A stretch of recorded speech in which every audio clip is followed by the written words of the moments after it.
Absolutely, absolutely. It's a business that has a lot of blood money in it, huge resources. And then again, I'd like to assure you, Ayo, and Nigerians out there that indeed what the leadership of the agency, as we speak, we don't just go for the mules, for the traffickers, for the dealers, but then it may take time, but then ultimately we go for every shipment.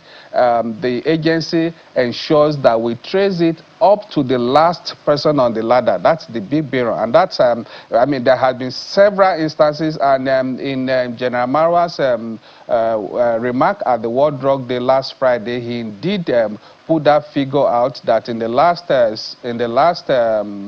5 years thereabout, we have taken out of circulation more than 240 barons, and that's the correct thing, because for us, we don't just leave we don't just go after the mules, the traffickers, the dealers. We ensure that for every case, there have been some of them that will take years, because like I said, again, they now know that it's, I mean, Nigeria is a very hostile environment for them. They have to go and hide elsewhere, and then, but then we still keep a tap on them there, working with our counterparts from in those jurisdictions to ensure that we monitor them until we're able to strike and get them down. And that's exactly what we did, like I said, in the case of Simon Amadi. I mean, quite billions of drug money was going through his account, and he was setting up hotels at front in Nigeria. But then we kept moving until we were able to get to the last man himself and located him in that case. We had to work with the U.S. Drug Enforcement Administration. We have to work with the Swiss authorities, have to work with Greece authorities, we have to work with French authorities, we have to work with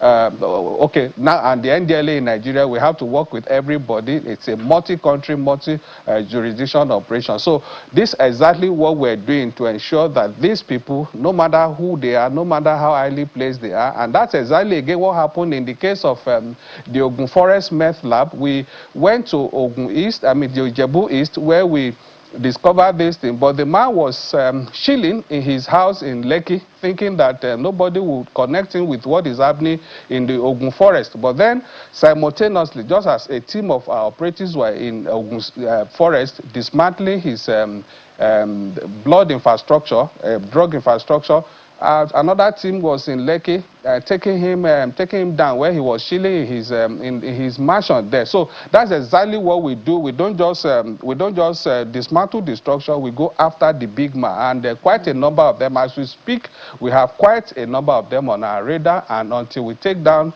every one of them, I can tell you that the agency will not rest.